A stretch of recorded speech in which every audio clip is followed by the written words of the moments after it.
Hello, we are the NASA Sea's Earth from Space team. My name is Noah Branson, and I am from Cape Girardeau, Missouri. My name is Jordan Cochran, and I'm from Columbia, South Carolina. I'm Ashwarya Kannan, and I'm from Rochester, Michigan. And I'm Adam Boski from New York, New York. I'm Hannah Lang from Edmond, Oklahoma. Hi, I'm Ozan Namaka from Killeen, Texas. And we are here to talk about our new innovative satellite, the CSAT, or the Synchronous Ecuadorian Ecological Satellite. As human beings, it is our duty as stewards of the Earth to monitor our planet and protect its diverse array of life. Therefore, the CSAT, or the Synchronous Ecuadorian Ecological Satellite, will consistently monitor Ecuador's national parks and identify forces threatening biodiversity. Considered the most biologically diverse ecosystem on Earth, these parks consist of a sundry terrain and support a wide range of flora and fauna. However, these national parks are evolving as industrial deforestation and oil drilling destroys acres of the ecosystems, causing thousands of flora and fauna species to become endangered or extinct. Employing LiDAR and infrared observation technology, the CSAT will consistently measure the national park's altering terrain and atmospheric properties to protect its diverse array of life and measure the industrial effect on the ecosystem. The CSAT will also expand our stewardship duties to focus upon the rising threat of space debris. Earth's atmosphere and its surrounding space house thousands of satellites and spacecrafts that benefit society and help in our study of the Earth and the cosmos. But our scientific and commercial endeavors in space are threatened by the growing presence of space debris. Ranging in size from flecks of paint to separated rocket boosters, satellite collisions with space debris cause severe damage and may require expensive repairs. Therefore, the CSAT will take necessary precautions to restrict its creation of space debris through its entire operation. On October 4, 1957, Russia's Sputnik 1 freed itself from Earth's gravitational pull. This unexpected event marked the start of a major space problem that will last for decades. Today, low Earth orbit is viewed as the world's largest garbage dump. Over 8,000 tons of material are in orbit as of January 1st, 2020. Debris can be dangerous no matter the size. An object as small as a fleck of paint can cause damage to a satellite if they're moving at a high speed. Its small size is nearly impossible to be tracked. The three national parks that we chose to monitor are Yasuni, Sangay, and Podocarpus National Parks, which are located in Ecuador. We decided to observe these national parks in order to monitor its endangered species and volcanoes.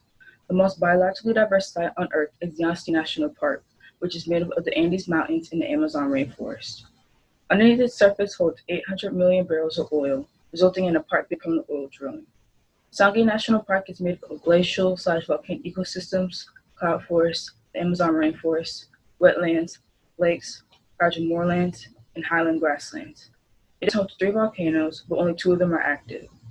Established in 1982, Podocarpus National Park, along with Yasuni National Park, has some of the highest biodiversity in Ecuador.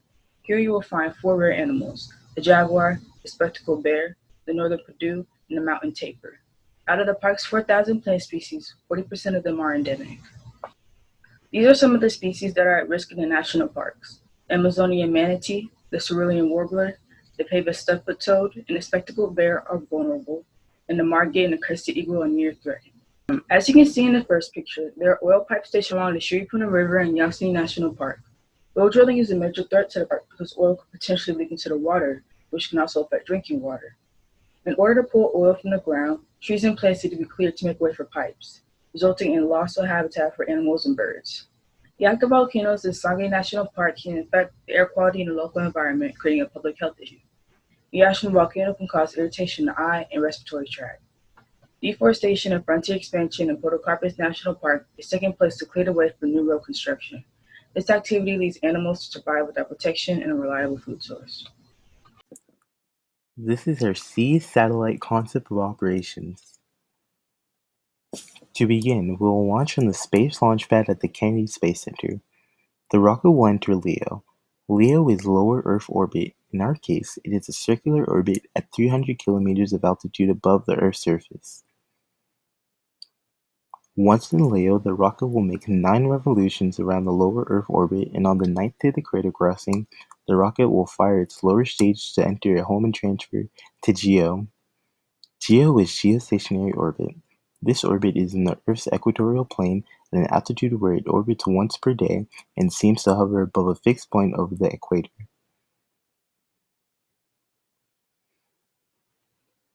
Once on the Hohmann transfer, the lower stage will separate from the upper stage of the CSAT. Both stages will fly up to the GEO altitude. At GEO, the upper stage and the CSAT perform a second burn and enter geostationary orbit. The lower stage performs a retrograde burn that puts it on a course to burn up in the Earth's atmosphere 5 hours later. Once in GEO, over the Ecuador, it will proceed to monitor the environments of the 3 Ecuadorian parks, volcanoes, and the surrounding areas for its approximate 10-year lifespan. Various instruments will be used on the satellite to monitor Ecuadorian ecosystem, including LiDAR sensors, infrared detectors, and observation tools.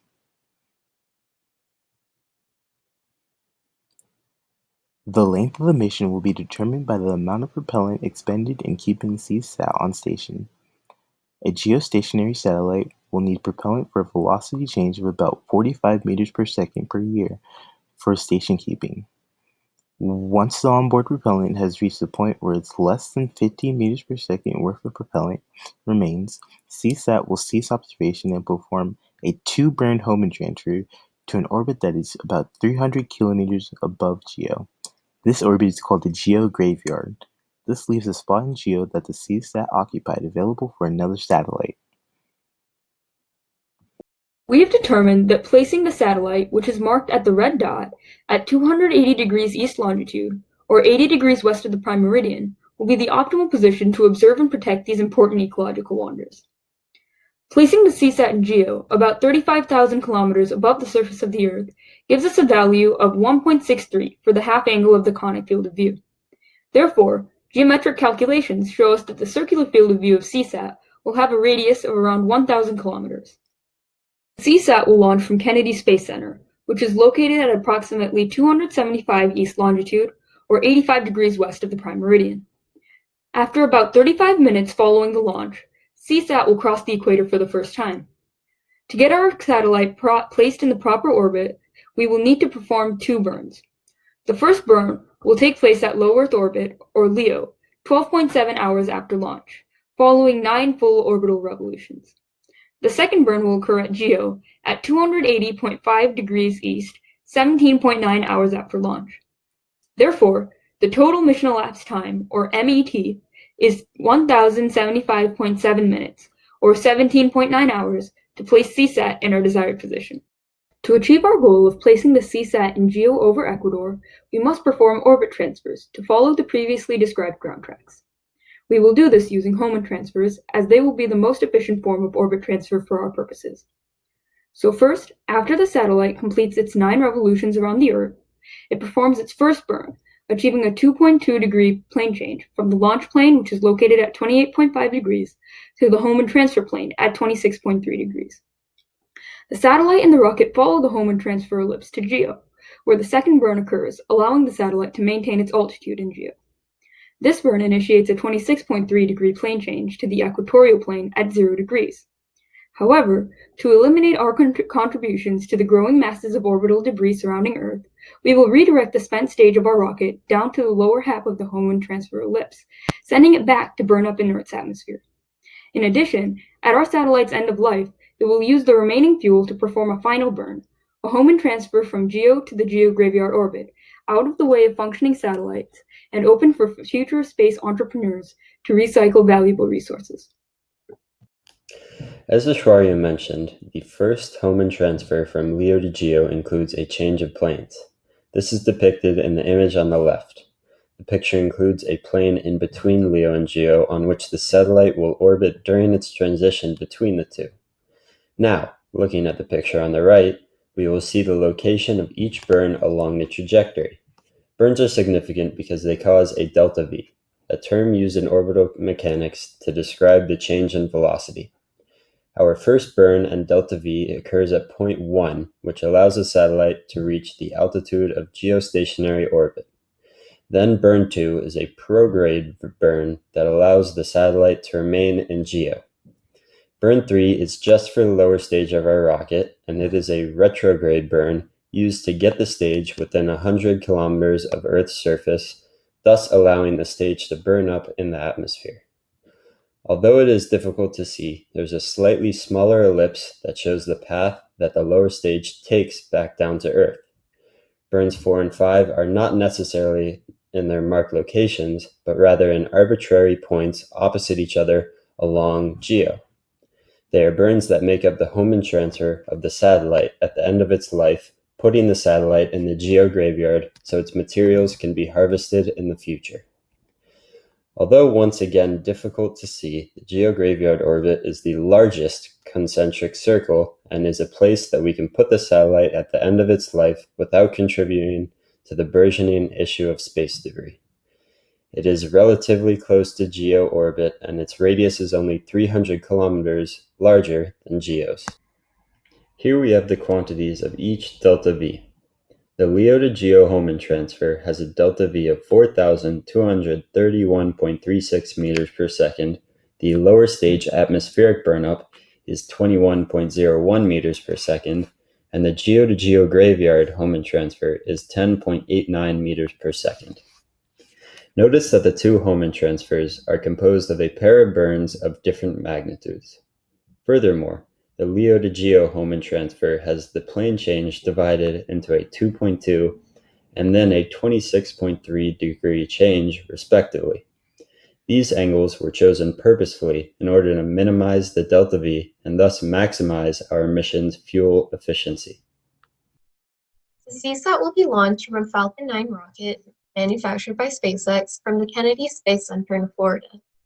Falcon 9 fits our ideal of sustainable space travel due to the potential to reuse many pieces of the rocket, from the boosters to the fairing halves that house our satellite.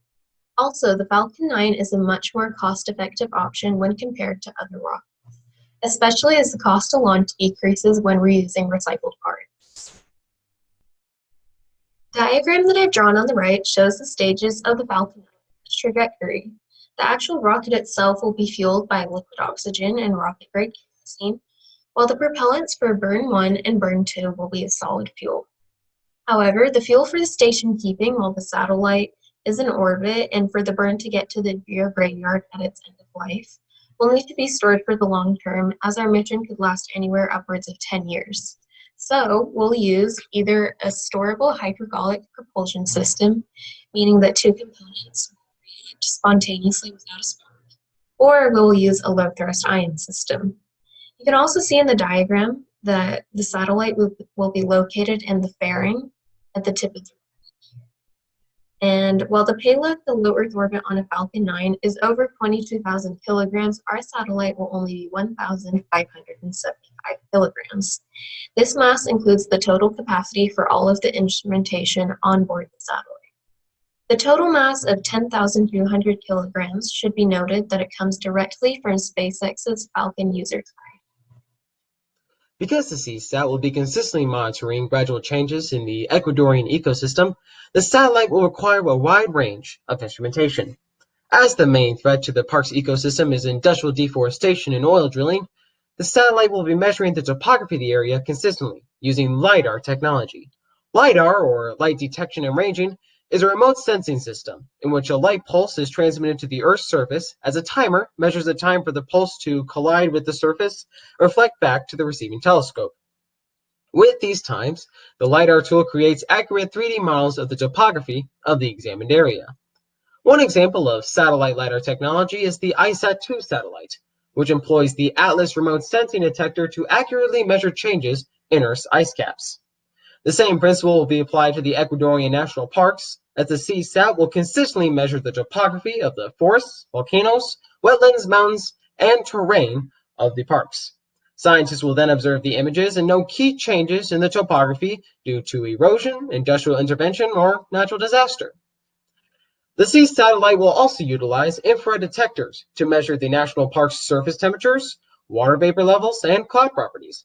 Similar to the AIRS tool on the Aqua satellite, the CSAT infrared detectors will measure various wavelengths of infrared energy emitted from Earth's surface and atmosphere using a rotating scanning mirror. In practice, the CSAT infrared detector will enable scientists to observe gradual changes in climate and temperature and monitor volcanic activity. The final instrument on the CSAT will be an observation tool, The first possible method of satellite observation is a scanning radiometer. Similar to the VIIRS instrument on the NASA NOAA SUOMO NPP satellite, a scanning radiometer measures infrared and visible wavelengths on the Earth's surface, ocean, and atmosphere to evaluate cloud and aerosol properties, air and surface temperatures, and fires.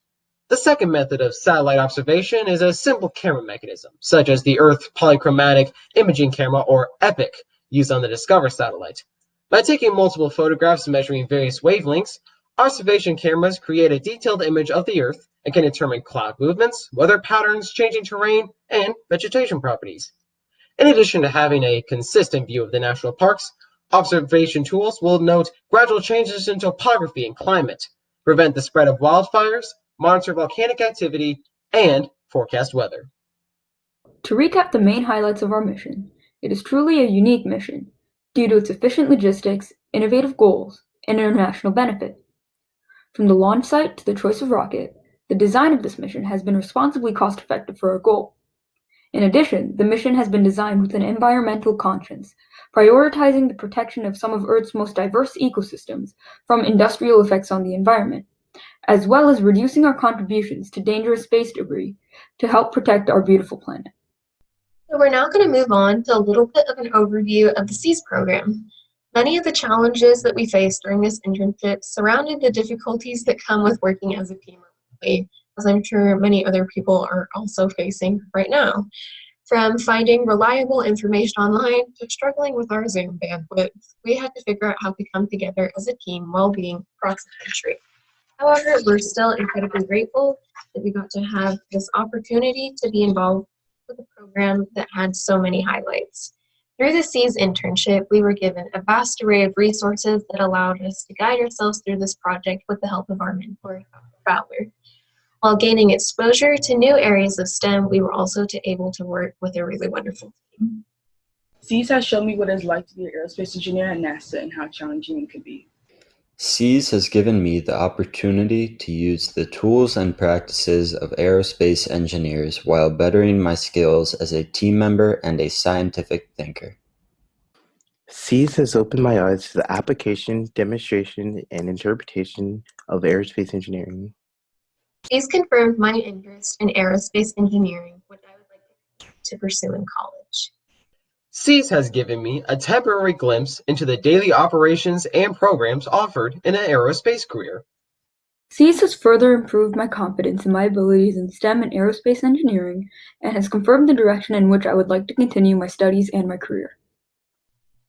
As we're coming to the close of our presentation today, there are many people that we need to thank who allowed us to succeed during our project. First, we'd like to thank our wonderful mentor, Dr. Wallace Fowler, who graciously gave us his time and efforts to work with us during all of our meetings and by working with us one-on-one as well, all while still giving us the freedom to take our project to where it is now.